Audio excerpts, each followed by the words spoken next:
Կպի jackpot մրցաշարին Vivaro պատտիր հաճույքի համար First of all, I feel honored to be on a panel with such distinguished guests. All of them lecturers. I get lectured, they lecture. I think there's a lot of the dark side of what's going on in terms of the digital world. Part of which is the isolation I think that people feel because, you go on Facebook and there's friends and they're not really your friends. Some of them might be, but majority of them aren't. There's also the issue of, there's also the issue of people feeling like they're cornered. There's a number of issues in, how do I say this? People having the anonymity makes them feel like they have the right to say whatever the hell they want. If someone came up to you on the street and said, hey, I don't like what you're wearing, that rarely happens. But, on the internet, they feel like they can say that. There's a lot of this damaging kind of neurosis that's happening on the internet, especially in social media, obviously. The privacy issue is huge, obviously. Living in the US and being part of all the networks that we're a part of, we assume we're being spied on, whether the company that is providing the service says that we provide this information to intelligence agencies or not. We assume we are because we know we are. So we have to really take things at value. I remember growing up when my parents bought a set of encyclopedia. I was so excited because I didn't have to go to the library to attain information about things. For me, that was like really important, and looking things up and really kind of studying them. In today's world where every bit of information is available at a second, I feel like people aren't really diving into topics. They're not really embodying the knowledge because it's readily available. It's like fast food data. So, just to start with. Mm-hmm. Excellent. So maybe I'll begin with some of what I consider the benefits that have been touched on before. I think we're very fortunate to live at a time when we have access to all of the world's knowledge at our fingertips. Encyclopedias are now online much more than you'll find them in bookstores. And it's not just access to information, it's information about changing your own life. So it's one thing to find, the history of Armenia, for example, but the billions of hours worth of how-to videos on YouTube, these are great, but I think on the concern, though, I do have concerns. One, I think, that is most present in my mind is the privacy issue. I think a lot of these benefits rely on us volunteering information to powerful institutions, and that can be very, very promising and valuable, but what governments and law enforcement do with that information is rather terrifying, as we've seen not just in the United States, but also in more authoritarian countries like China. And I also worry about governments pushing back on attempts to be anonymous. If you are a sexual, racial, or religious minority in many parts of this country, well, in parts of the world, it can be scary to put your name to your own comments. And so that's something that concerns me, not just in the United States, but around the world. I'd like to say that my number one issue, and this is one that I noticed growing up, I'll tell you a little story. My dad was a doctor and he wrote medical or psychiatric articles, and he got one of the first word processors ever made. This is way back, so this dates me. It was like the size of a wall safe, but he wanted to save time and trouble in the writing process. And once he got this device, I almost never saw him again. It took up all of his time, and it was a lot of trouble. And it wasn't just because it had glitches and that he had to figure out, and it was also the purpose of the device, which enabling easier revision. He ended up revising and revising, and I felt like I got upstaged as a 13-year-old boy, that I'd been replaced by a robotic alternative child. So that boils down to the discrepancy between the promise of technology to bring us convenience and the result that it's actually taking up more time and trouble. That's where I'd start. Mm-hmm. Excellent. So maybe we would like to get to know a little bit better the vantage points, the different vantage points from which each of you speaks.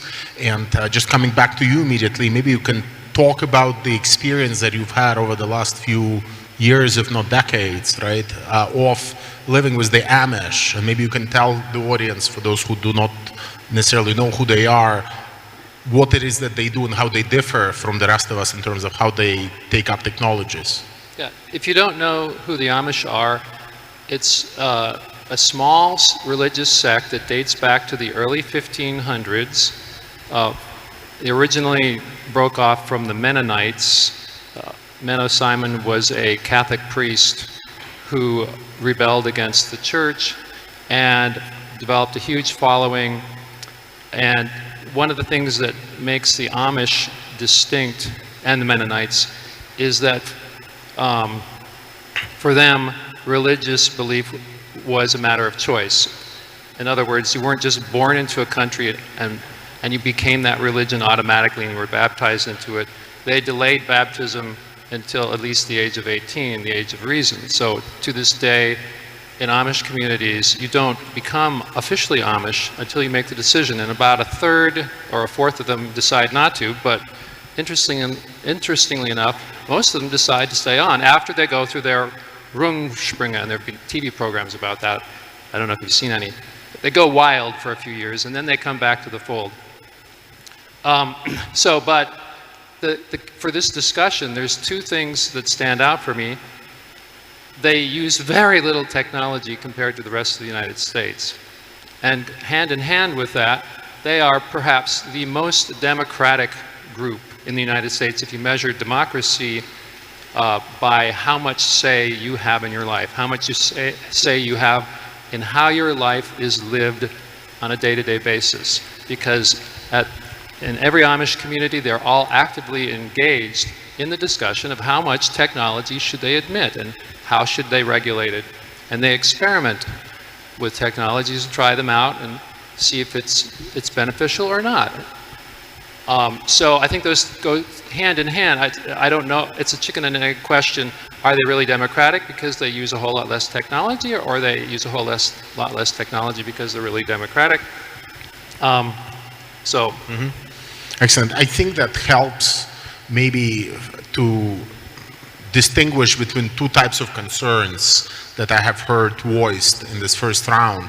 One of them seems to be along the lines of kind of romantic spiritual concerns almost about alienation, about the shallowness of this new digital universe. We've heard the term like fast food, right, applied to this information universe. And I think this is where we can maybe draw on the Amish experience immediately also to talk about ways in which we can fight that alienation.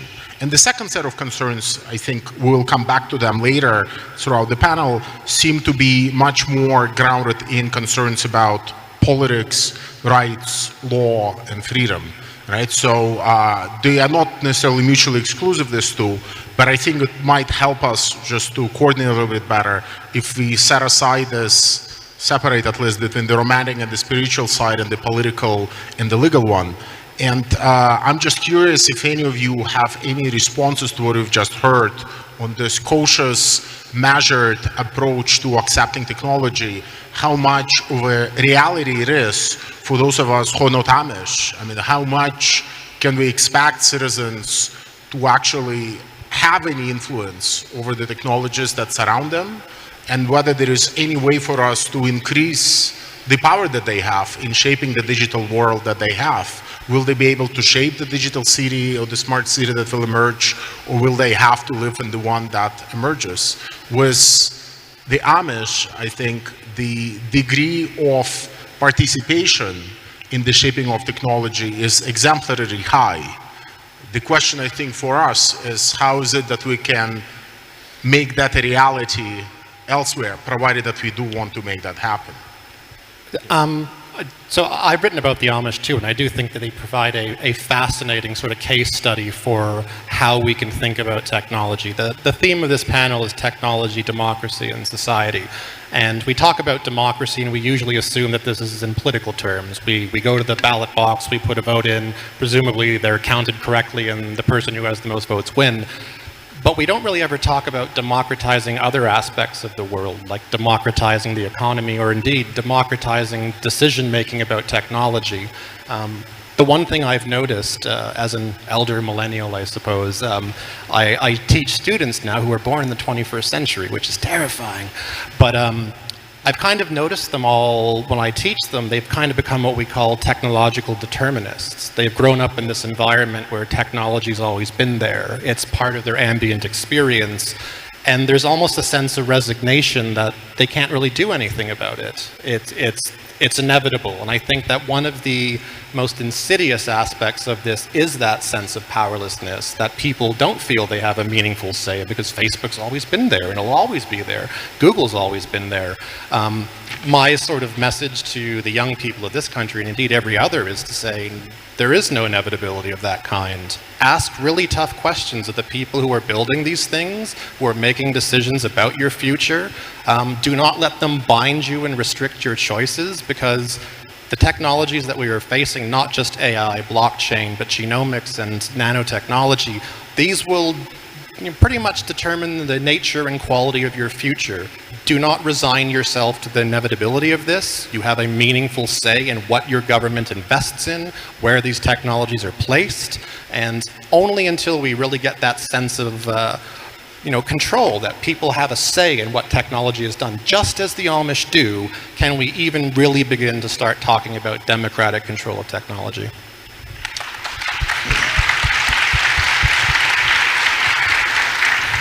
Anyone else? Yes, Matthew.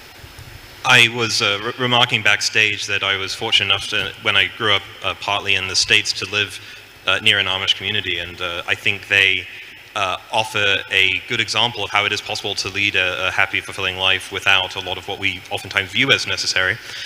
It's not the kind of lifestyle I would choose for myself, but the great thing about it, though, is the voluntary nature of it, that people are free to leave, people are free to enter it. And I think what we oftentimes miss is that a lot of the conversations about technology are filled with the kind of determinism that was just mentioned, that people view the kind of technology we have and the kind of systems we're building as just inevitable. But one day, Facebook won't be around, Google won't be around. 20 years and years ago, we were having these similar conversations about other companies that have gone the way of the horse and buggy. And that's good. We want to have disruption and competition and innovation. But what's crucial, I think, is to have that voluntary aspect to it, that people, the conversation we had yesterday about smart cities is having this kind of technology going to become a necessary condition for living in the 21st century? And that brings me back to what I mentioned earlier, which is we should be interested in tools that allow for people to be anonymous, to engage in encrypted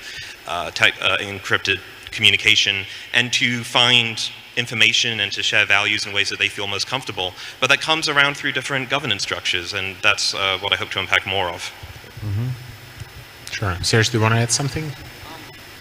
What I want to talk about is, because democracy is part of our title here, the uses of technology in democratic movements. I mean, Armenia is the prime example, and the revolution in Armenia that happened last year, that basically was live streamed on Facebook Live, is an incredible, incredible example of what technological and mobile tools can do for a decentralized civil disobedience movement that literally changed the history of this beautiful country.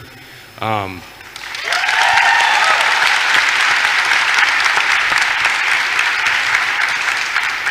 mean, that's why certain nations block social media during times of protest. We've seen it during Arab Spring, we've seen it in neighboring countries, etc.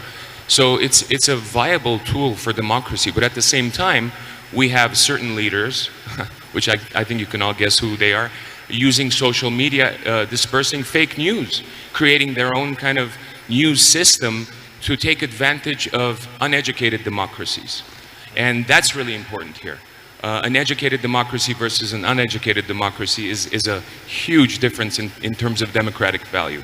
And fake news as part of today's technological social media kind of dirt, what I like to call a shit show.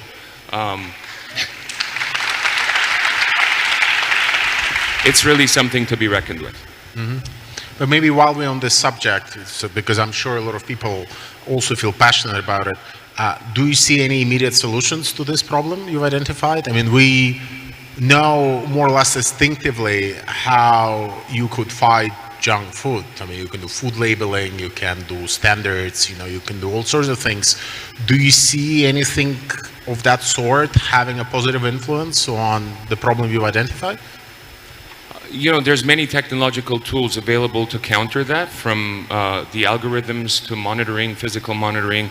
But I think it's more of like, establishing kind of rules of engagement in a way. I don't care if you're the president of the US, if you're putting on fake news, you got to not just be called out on it, but it's got to be taken down. And it doesn't matter if you're the president. There's got to be rules of engagement. Sure. I think anyone who's been paying attention to social media understands that content moderation is a crucial part of ongoing debates.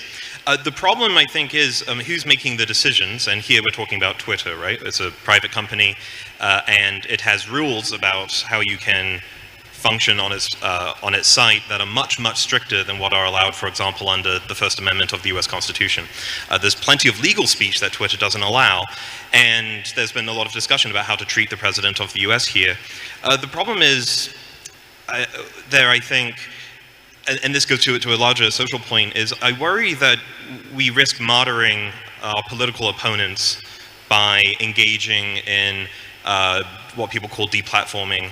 And I don't know what the answer is to that, but there were conversations similar to this in the wake of protests and riots that happened in Charlottesville, Virginia. And a lot of white supremacists were on the receiving end of a lot of takedowns. And I worry that, especially because a lot of these people are part of the communities that are alienated, that you compound the problem by then saying to them, and we think so much of you and we think you're so dangerous that we're going to take you down. And I'm not going to pretend that I have the answer to this, right? I work at a non-profit public policy think tank, and it's up to the people at Twitter to figure this out, but it's a complicated and difficult question to answer. I don't think it's up to the people at Twitter to solely figure this out. I think it's up for us to have a meaningful say in what we want from these technologies.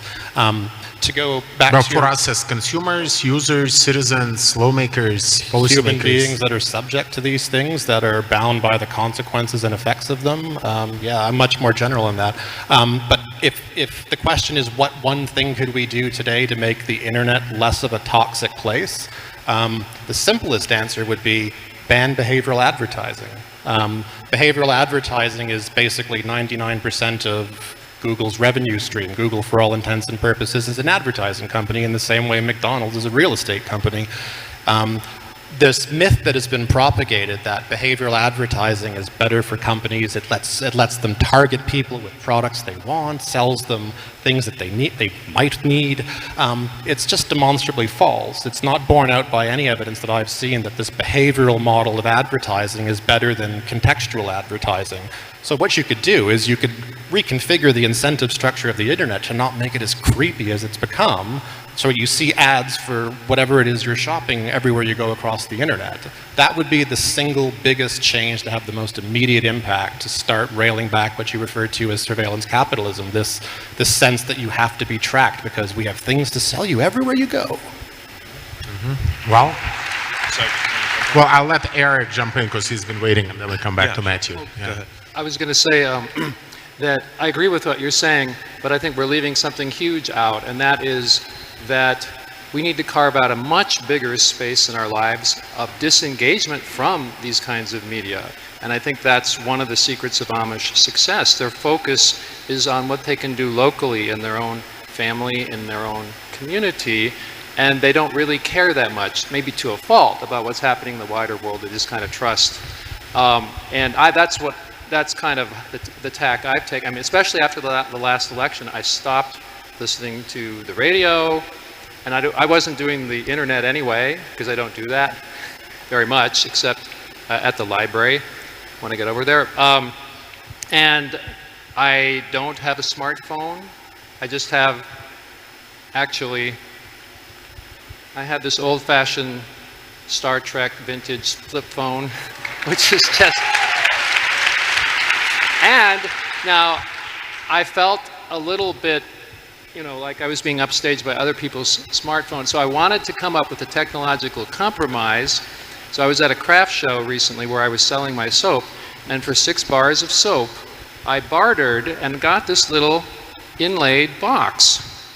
And so my answer to mobile information technology is... Your If I had pockets are known really it was going deep. to be show and tell, I would have brought Here's some. my... Oh, I have this backwards. Here's the inlay. Here are my note cards. Stick them in them. You might need those later. You don't.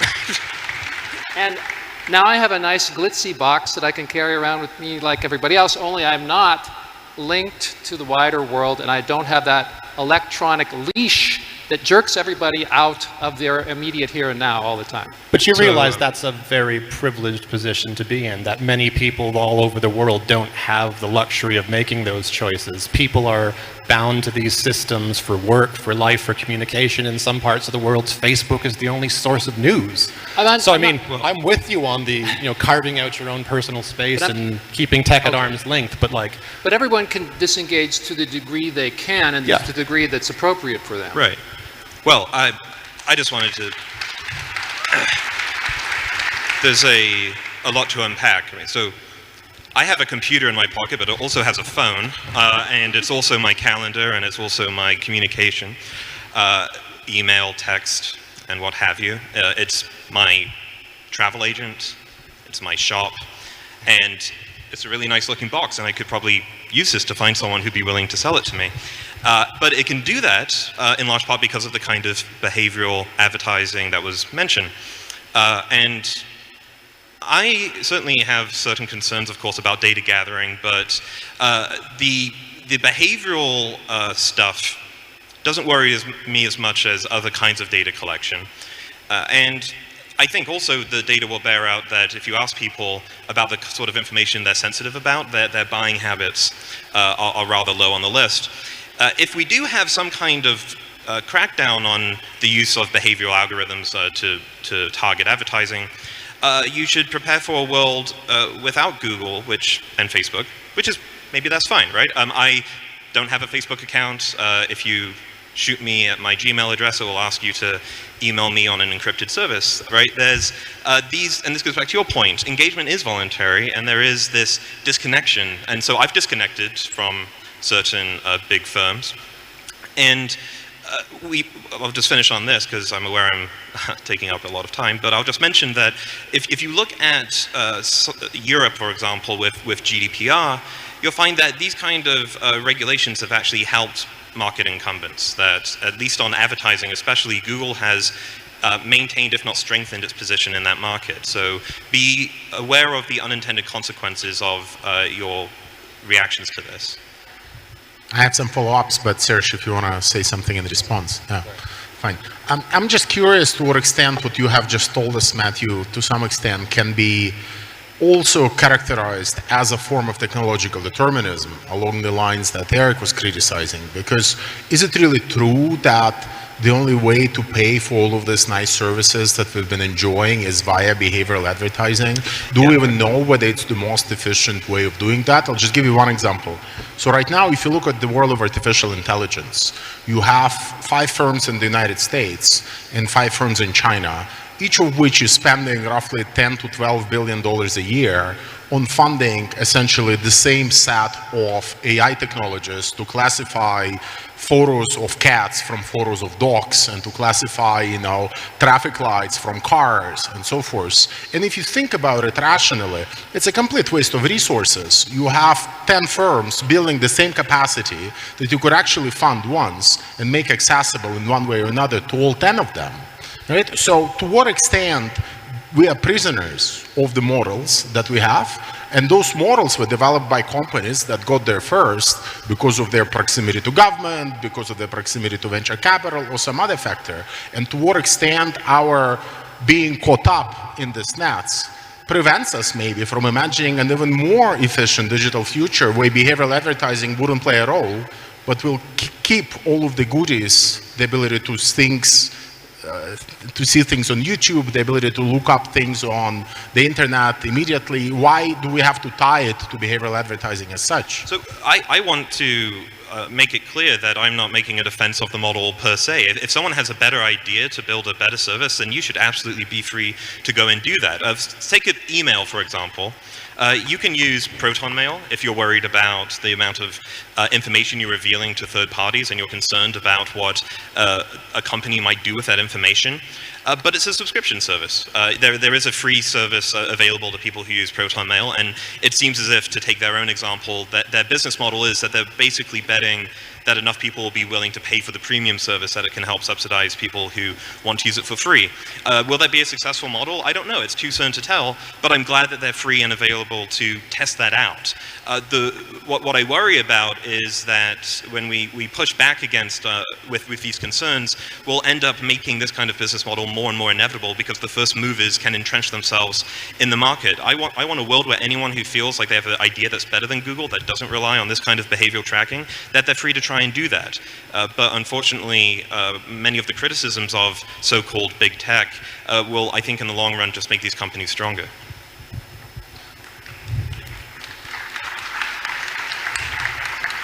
I think with the expanse of social media, the engagement across so many different aisles, so many different cultures and everything, some of the negative effects have kind of created a world where we need more of localized subscription service-based internets.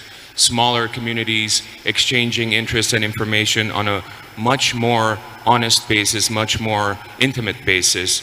And I think that's turning into the future of what we're going to see. And I think subscription is a part of that because, again, there's this behavioral aspect, this addiction to certain parts of technology that's very dangerous for human beings, I think. I know I'm addicted to, I open this fucker every day and I'm like, damn, I'm using it more than yesterday.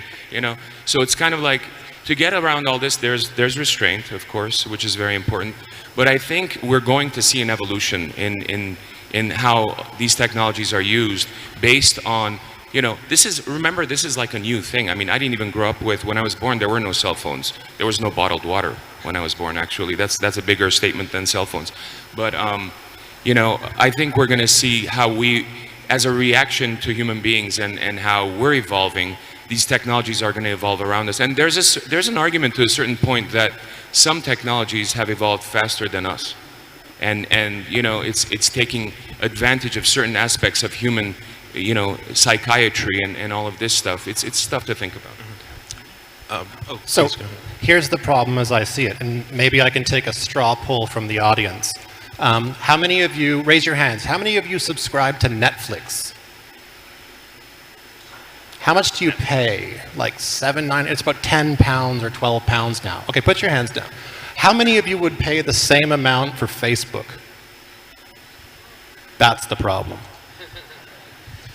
This service has become so ubiquitous that it is baked into the fabric of our social lives now, that it is almost a utility in the same way water and electricity have become.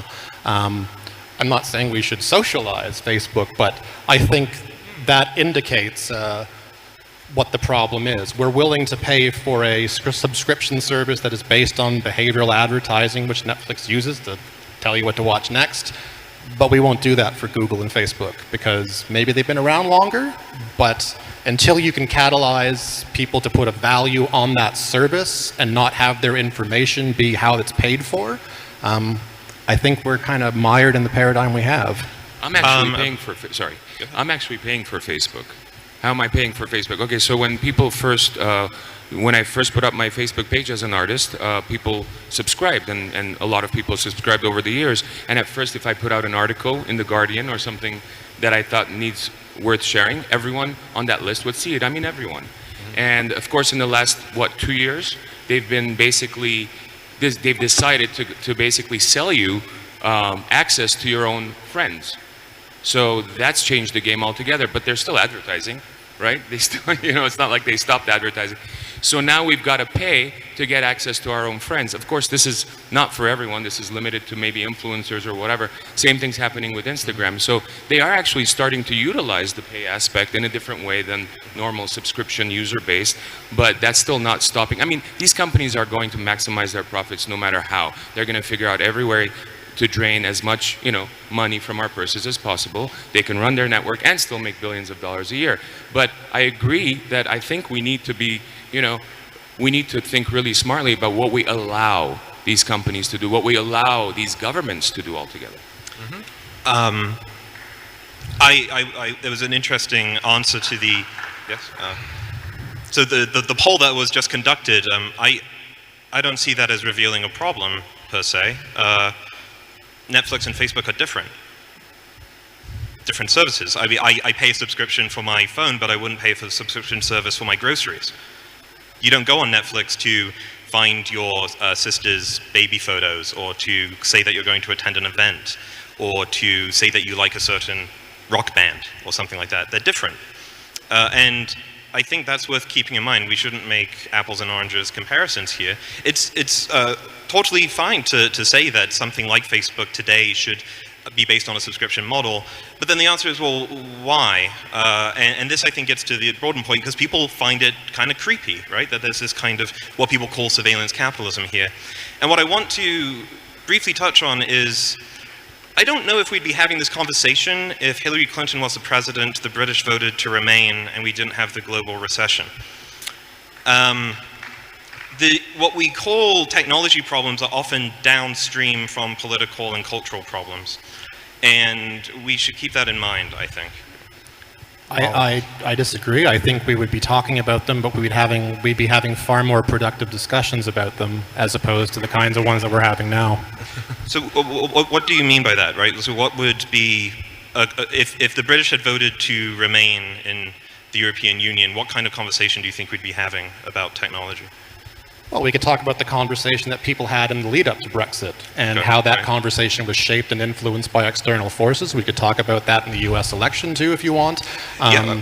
So, yeah. But I think the conversations are about the same topic, but they're just different. Is that what you're saying? That... Well, of course they're different. Yeah, okay. We're being counterfactual here, so of course the conversations would be different. But I don't think the principled objections people have to the Facebooks and Googles of the world would be fundamentally different. I just think we would actually be making more headway on solving them, as opposed to having, well, in your country, a president that seems to have weaponized Twitter to such an extent that he seems to have gained a cult following for it. Let me, Eric, jump in, but then I would like to introduce a somewhat different dimension to this discussion as well, but go ahead. Okay, so you've all been talking about the top-down issues, the policy issues, and I still think in tandem with that, we have to pay attention to the grassroots, the bottom-up issues, which is, what I've been doing since I left the Amish, and to carve out that space, that haven from the tentacles of technology and tentacles of corporations, so you can have the possibility to make your own choices. And I don't think that the individual on his own, face to face with all these impersonal institutions, has much power. So you have to create your own equivalent of the Amish social system. And I think you can't start out with that. You can start out with your own household. I think of the household as the fundamental social unit, not the individual. And but the household has been sort of co-opted by all these other institutions. When I was on my plane ride from Paris to Yerevan, I got into a conversation with a very well-educated woman from Boston who is traveling here for this conference, and maybe she's even in the audience, but she was kind of despairing at how difficult it was, even with her education, even with her affluence, to have a say over how much time her 6-year-old spent on their electronic devices. And I think that's because so many other institutions are undermining the role of the parent, the head of the household. So it's very hard. So in my life, we homeschooled our kids. So our house was not just the center of our enterprise, it was where our kids were educated. We belonged to a homeschooling co-op that gave us a little more empowerment and feeling like we were in solidarity with other people. We belong to our Farmers Market Association. We sell our goods at the farmers market within a mile of our house. And last but not least, we belong to the Neighborhood Pool Association, which is the least democratic of all of them. Yeah. It sounds like you've come up with a good solution to the problem. Rod Dreher, who's a conservative commentator in America, I think writes often about this kind of approach. But it's not just necessarily a retreat from technology. Apple, for example, has built technologies that allow you to track how much time you're spending on the devices, and so you can curtail it if you want. I'm not a parent, right, so I don't want to lecture people on how to be a good parent, but the phrase 6-year-old on devices, now, it's one thing to say, like, okay, kids shouldn't have cell phones, right, but it becomes harder, I think, with like these Internet of Things speakers, the Google Home, the Alexa. You have conversations with children about that, but this sounds, again, should we have a technology problem or a cultural problem? It can be both, but parents have a role to play in how their children interact with the world. I've got a 5-year-old, and so we grapple with this problem, obviously, but we're very careful. So, you know, we've got learning tools on an iPad that we allow him to have at certain times, especially on long plane rides where it's absolutely detrimental for them to have. But he's learning Armenian letters, you know, with the iPad. He's learning English letters, Spanish, you know, all of that stuff. But again, it's the restriction that we put on. Like, he can only use it certain times on weekends, on plane rides, that kind of stuff. So it's actually a bonus for him to be able to use it, and especially studying programs more than anything else. But I have friends who allow almost free access to those things at really young age, and it is horrible. Horrible. The effects of this technology on kids with unrestricted is incredible. They have their attention span is ridiculous. They can't focus on anything. It's really dangerous. Can I ask you why you think what's different between those people and you? Why do you think they restriction of access? What? Restriction of access. Yeah, I mean, but mentally, or why do you think they don't care, or do you think they've just been hypnotized, or? I don't know if they care or not, but maybe they're so attached to their own devices, mobile devices, or maybe they're so busy, you know, that they allow these things to happen. And a lot of parents didn't have the information. Again, this is a new world for all of us. We're talking about this like it's been around for 100 years. Let me remind everyone that this is all pretty brand new, you know, relatively.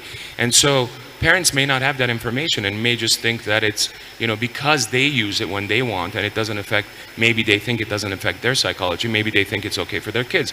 But research obviously shows otherwise now. All right, Christopher? So, I'm glad we're coming to this topic because this is a big issue, a research interest of mine, the psychosocial effects of technology. So the situation we're in now is that we have a number of correlations that if technology is not making us miserable, it does not seem to be making us happier by any measure. The problem is that correlation doesn't equal causation. So from a policy perspective, if you want to take measures to, you know, try and provide screen time guidance. So in the UK, we've said that we should limit children under the age of 5 to no more than 2 hours a day because there's evidence to suggest that LED screens affect neural development. But let me ask all of you a question again. I'll take another poll. Who here has an iPhone? Who here uses screen time to monitor their usage? Yeah, that's the despair. So these tools are already built into the applications. You can be very granular with this, but the amount of people actually using the things to restrict their usage, you know, keep track of their usage, something as simple as leaving screen time on by default, as opposed to making people have to switch it on, might be a small nudge in the right direction that maybe my colleague from the Cato Institute might appreciate. Great. So I've promised that, you know, we will eventually move from the more spiritual part to the more political one. And before we go into areas that I think all of you would like to hear more about, which have to do, of course, with how governments use some of those very tools to spy on people and to augment their control of the populations, I'm curious if we can also imagine some positive role not just as regulators for public policy and policymakers in this new digital world that has emerged. You know, it's very common on panels like this one to have a somewhat black and white attitude to everything, where governments only stand in the way of innovation, or they block it, or they slow it down, or they engage in surveillance or propaganda. I think perhaps there is more to what public authority could do. And you know, I'm particularly thinking about historical examples where strong interventions that were not just about slowing down innovation or were not about blocking things, but that actually fostered the creation of new institutions, whether those were, you know, the post office or the university or the library. We had a certain very creative, imagination-driven attitude that reshaped the composition of forces on the ground. You know, think about the library if you were to invent it today.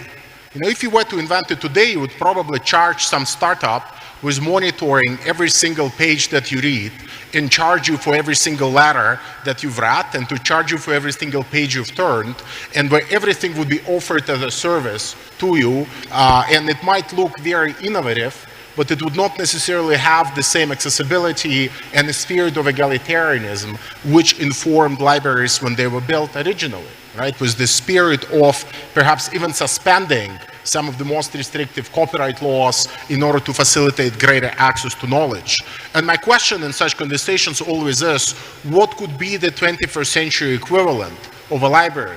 What could be this set of public interventions that would perhaps reshape completely the playing ground? Maybe when it comes to data and fostering a different data ownership regime, maybe when it comes to infrastructure and having, providing access to it in a somewhat different manner, what could it be? Because I feel that that could also help us resolve some of the questions that we tackled earlier about this possibility and necessity of having someone pay for this alternative Facebook. You know, we have funded infrastructures in the past, and we have funded them not out our own pocket, but through taxes. And this is how the education system, the library system, the university system, at least in the public sector, is primarily funded. And I don't know why we shouldn't be thinking about those models when we think about the digital. Right? So I can easily imagine a Facebook that would not rely on behavioral advertising and would not own the data and will have to pay us a fee for using the data that it currently takes for us for free, and not the other way around, which is what Serge has described as happening now.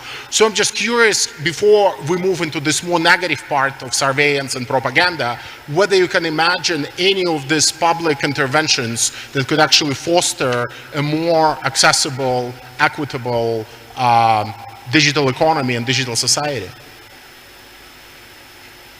I sat next to a gentleman at dinner last night, and I hate to say it, but I left his card on my desk in the hotel room, and I can't remember the name.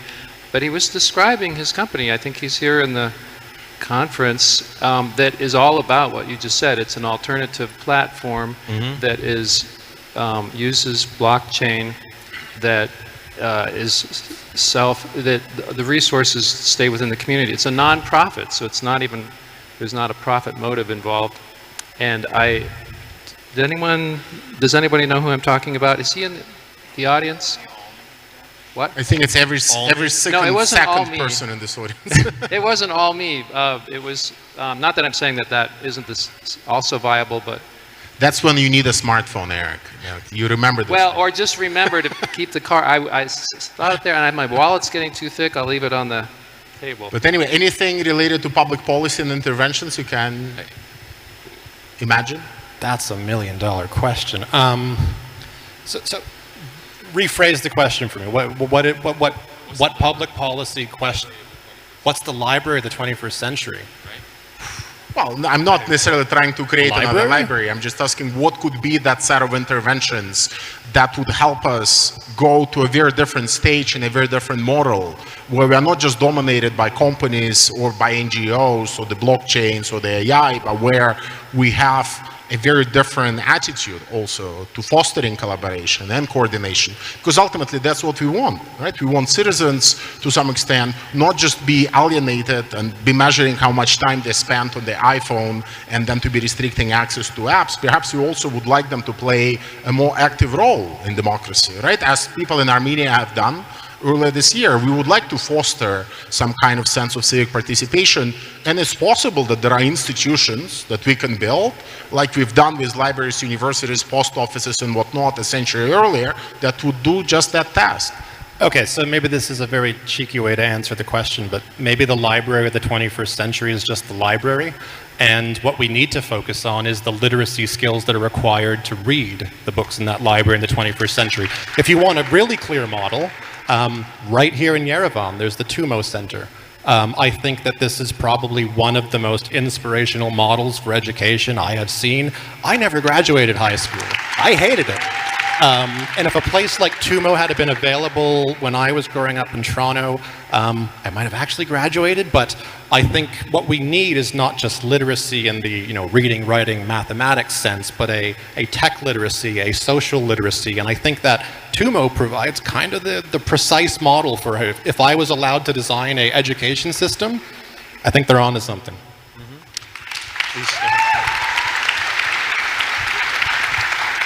Yeah, I wanted to just, I think education as done in most of at least the Western world is just atrocious, and it's one of the least innovative sectors of what many governments are involved in, of course. But there's still this 19th century Prussian model that has not evolved.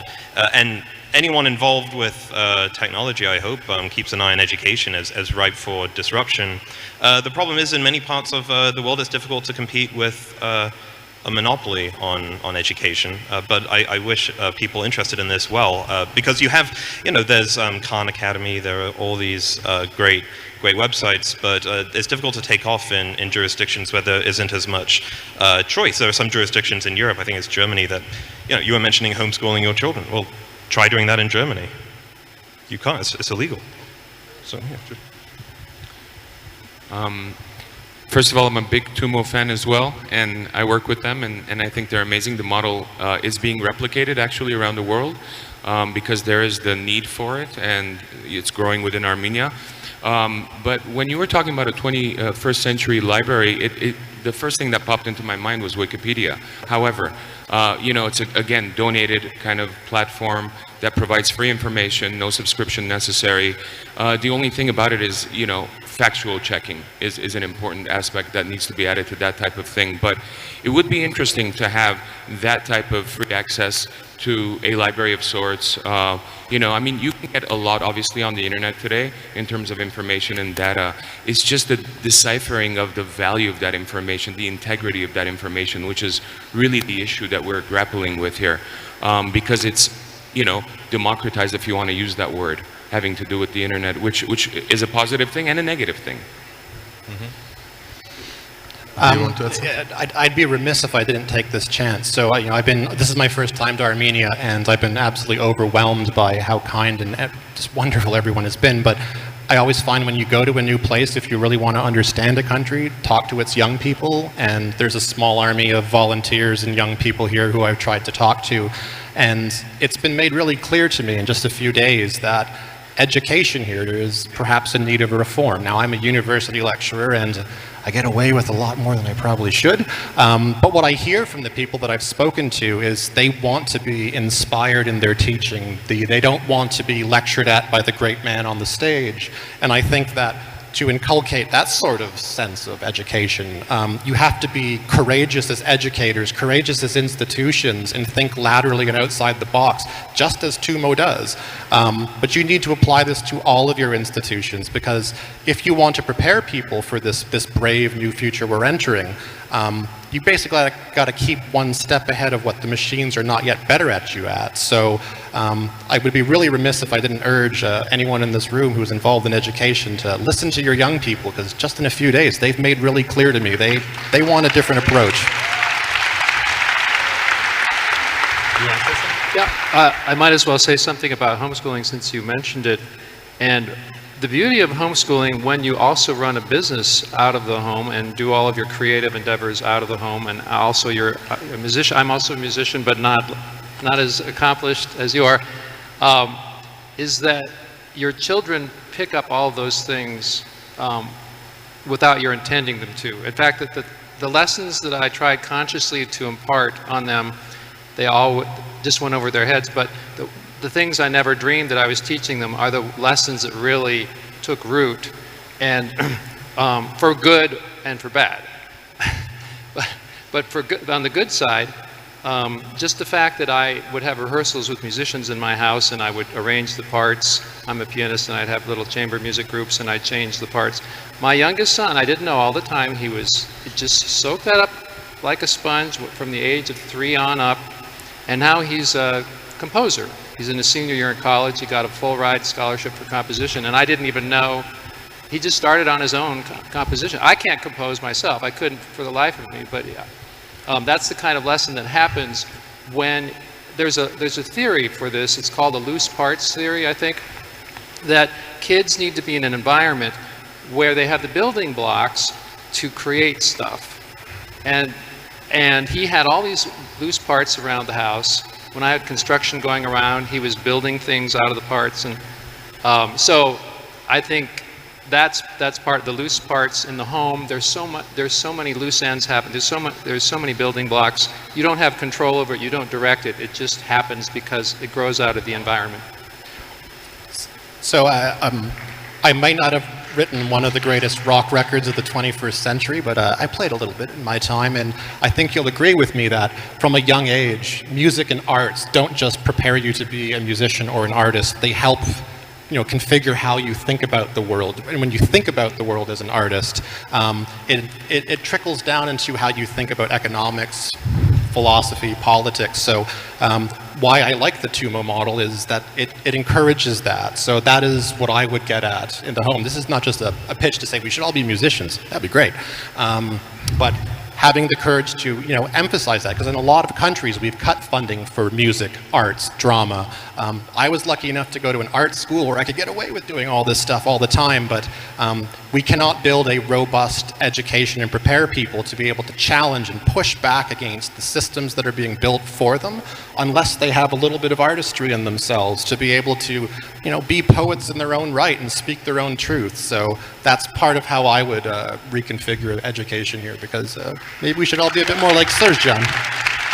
Maybe let me try to steer us back a little bit, back to the question of technology. And I would like to come back to something that Serge said earlier about the role that digital and social media have played in facilitating the democratic transformation here in Armenia. I think reflecting upon the last decade, ever since the so-called Green Revolution in Iran, and then the Twitter revolution in Moldova, and then the Arab Spring, the experience and the impression that I got is that there is this wave of hype about the potential of digital media and how much it can do, both before the revolution, both before the protests, but also afterwards, in terms of using open government data, using all sorts of mechanisms to make government more transparent. Very often, however, the negative sides and the downsides of this are not mentioned. Right, so a lot of people spoke about the way in which Twitter and Facebook mobilized protesters in the streets during the Arab Spring, but very few talked about the ways in which governments then used those very posts to crack down on protesters, identify their faces, arrest them, and essentially put them in jail. And my impression is that we hear about the successes of social media only in cases where the revolution actually succeeds. And where it fails, we tend to completely ignore all the excitement that we've had before that and just restart the conversation from ground zero. The same happens, I think, very often after the democratic transition, where this rhetoric of transparency by means of open data and all sorts of data sets that can suddenly be made available plays some kind of open washing role. I mean, this is kind of a technical term where you could claim that everything is open because it's online, but it actually allows you to conduct all sorts of invisible backdoor deals where the digital plays this role of laundering the reputation, but the reality stays as it is. And I'm just curious if any of you have something to reflect upon, both in terms of the threats that the next generation of protesters are likely to face as digital media proliferate, as cameras enter our cities by means of smart cities, as more and more tracking becomes pervasive, but also to reflect upon ways in which perhaps those that do succeed in their revolutionary activity manage then to use some of the digital technologies, and what might be some of the obstacles in their path. Yeah, it's a big question. I think what we've observed, perhaps most recently in Hong Kong, is that civil liberties are not a necessary condition for advanced use of technology, right? That you can have an authoritarian regime using the best technology in the world for really horrific ends. I think the surveillance of the Uyghurs in Western China is perhaps the most notable example today. And the Chinese are using social media analysis, facial recognition tools, drone technology. But I'm not sure that the answer to that is necessarily a crackdown on facial recognition, for example. I can foresee useful applications of facial recognition technology, not just for maybe cutting down on queues in grocery stores, but also to find missing children or elderly people who go missing, right? I can see valuable applications. So the question then is this a technology problem? Yes, it's a problem insofar as technology is being used in horrific ends, but this is a public policy government question as well.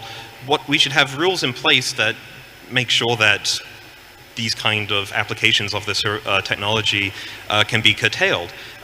One example, in Baltimore, in the United States, the police were using military-grade surveillance technology from airplanes without any oversight. This was news to many public officials in Baltimore as well as residents. So I think oversight's necessary. I think that law enforcement and governments should have to reveal the technology they want to use for surveillance before it's deployed. The community should have the opportunity to voice their concerns about it. And I understand that everything I'm saying is very difficult in an authoritarian country, but I want to make sure at least that we mention that technology is not good or bad by definition. Technology is good or bad based on the rules that govern it, and that's what we should keep in mind. I agree with that. I think that the dance between technology and governments is really interesting. Because depending on the level of authoritarianism or democratic institution, it's a whole different game, obviously. For example, in Armenia, had the previous government decided to completely block Facebook Live that the revolutionaries and Nikol Pashinyan were using, it would be a different thing. So, the openness of the Armenian media establishment is an interesting thing in that regard. That's very important to note, obviously, because other countries around the region have done exactly that. One thing I also want to say about the Armenian Revolution that's very interesting, we've made a documentary film called I Am Not Alone, based on the revolution that we just opened at the Toronto International Film Festival. And people have been really excited about the whole notion of decentralized civil disobedience, because it's something that's really never successfully been used in any revolution before, peaceful revolution before. And there's a lot of attraction to it. For example, we did have the Hong Kong Film Festival check it out, a bunch of interesting people from Hong Kong, and that's interesting in terms of trying to apply that to that particular struggle. However, I also noted that certain US establishments were interested in getting that to Hong Kong. So what we're talking about here is governments are always interested in their own whatever they get, their own resource acquisitions, be it digital or physical.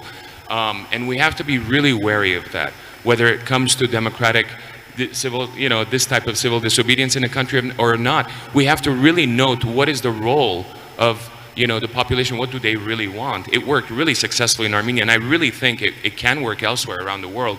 And it's magical that these amazing young people developed this thing almost by accident.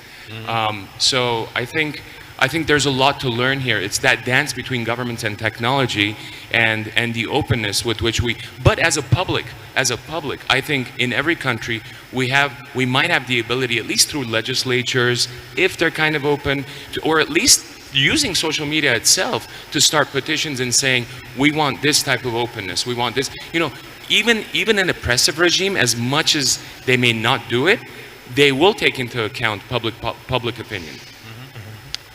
Yeah. Christopher, and Yeah, then sure. we'll go back to Marcus. So I have to disagree with the suggestion that technology is morally neutral, because to me that's the argument: guns don't kill people, people kill people.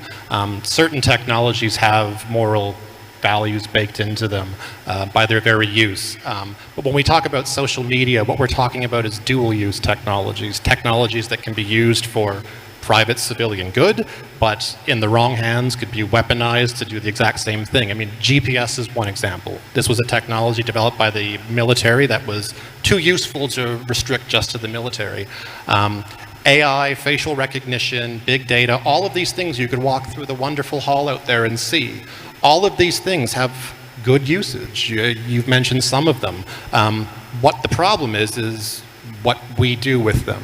And I think that there's a really good book written by someone named Yevgeny Morozov that talks about tech solutionism and how sometimes we're not really ever solving problems. What we're doing is problematizing things and then selling solutions to them. So I think that that is probably one of the greatest concerns that I have, because not every problem is actually a problem, and if it needs a solution, it might not need a tech-first solution. It might need investment, education. It might need, you know, grassroots movement. But yeah, there's a good book you should read on that. I'll say that I do view a firearm as a morally neutral technology. You just said it yourself. It's people kill the people. It's who's pulling the trigger. So shooting an innocent school child, not good. Shooting the Nazi officer at your front door who's asking for all the Jews in the house, different. Defending yourself with a firearm from a violent aggressor, that's different. I think it is important to keep in mind that tools are tools. To Serge's point, though, I can't help myself just because my father's a classics professor. So we've been talking about democracy, and when we think of democracy, I think we think of voting. But to the ancient Greeks, right, democracy was about juries. It was about participation. It wasn't the belief that it was elections necessarily that mattered. It was that people were involved. And I think if anything, whether it's in private economy or in public policy, that we keep in mind that these things don't change without participation and people joining the conversation.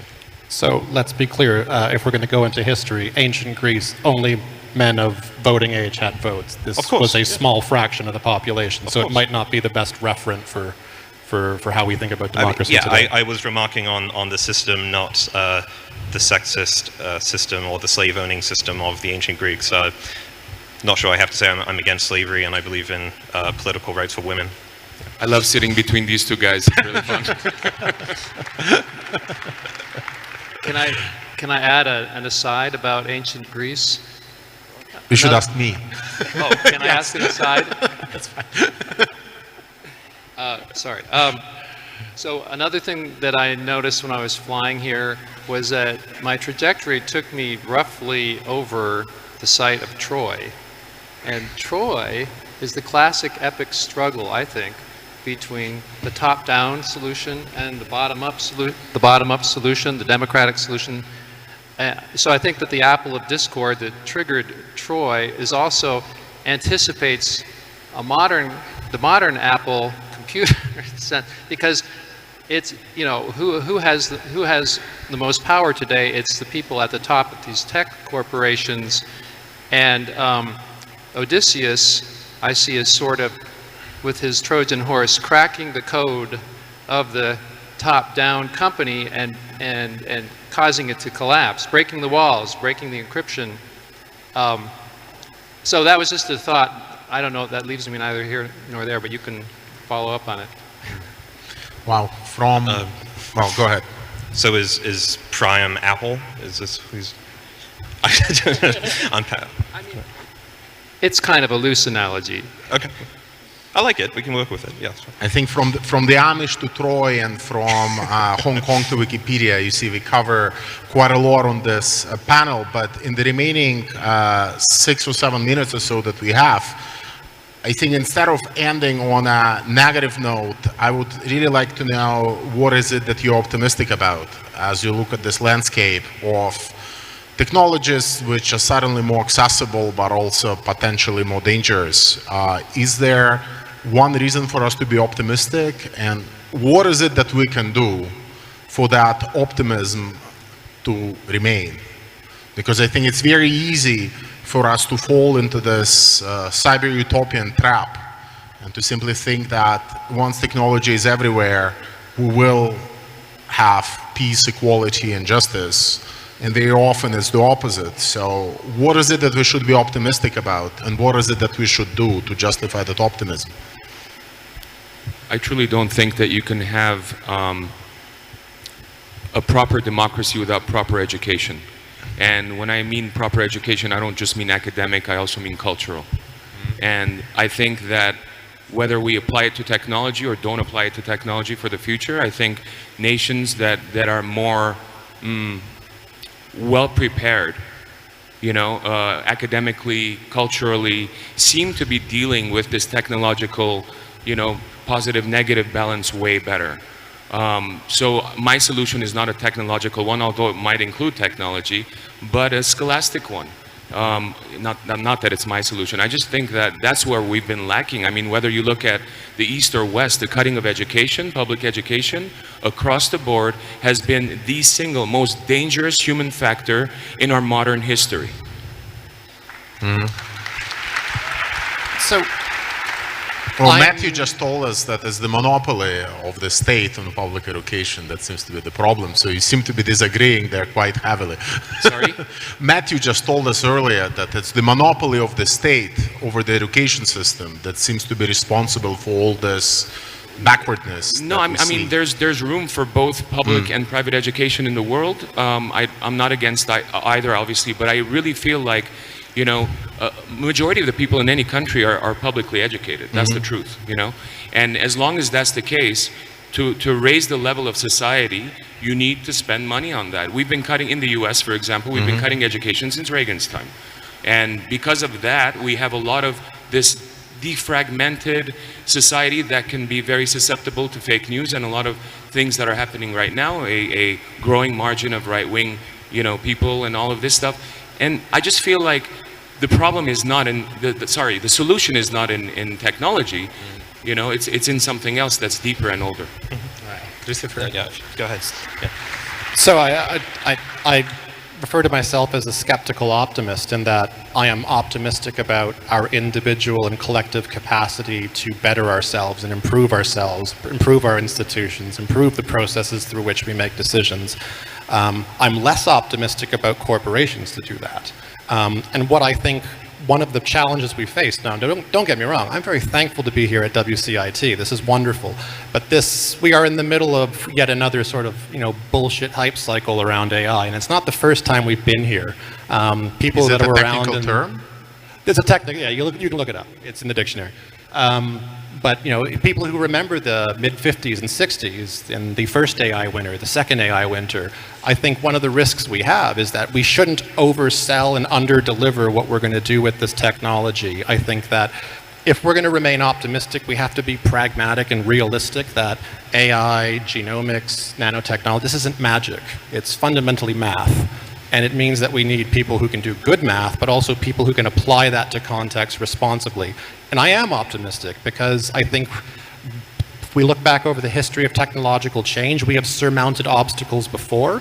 The things that we're dealing with today present perhaps unique challenges, but we are a resilient species. And so long as we can harness that sort of collective, not just intelligence, but wisdom to come together and make decisions about this, I am optimistic that we can do good. I'm less optimistic that the people building and driving this really have our best interests at heart. Mario, now's your last chance to disagree with everything you've just heard. Well, I wanted to begin, I suppose, my closing remarks by saying something I should have said at the beginning, which is thank you. This was my first time in Armenia, and I've been blown away by the hospitality of everyone. And it's a beautiful country. You're very lucky. In closing, I want to I suppose just remind everyone to keep ourselves historically well placed, that these debates about how technology was going to impact our society and change our lives, we've had these debates about the automobile, about the telephone, even the printing press, right? We forget how traumatic the invention of the movable type printing press was to society. Because we're human beings, we look at time in different slices than historians. This is a story that will be told over decades, if not centuries, and we're in the very early stages of it. However, the historical trend leaves me with reason to be optimistic. Societies adapt, they grow, they figure it out. There are growing pains along the way. I don't want to be an unfettered optimist here. If we're thinking about what we saw recently in Hong Kong, for example, I think technology has actually tempered the authoritarian regime there.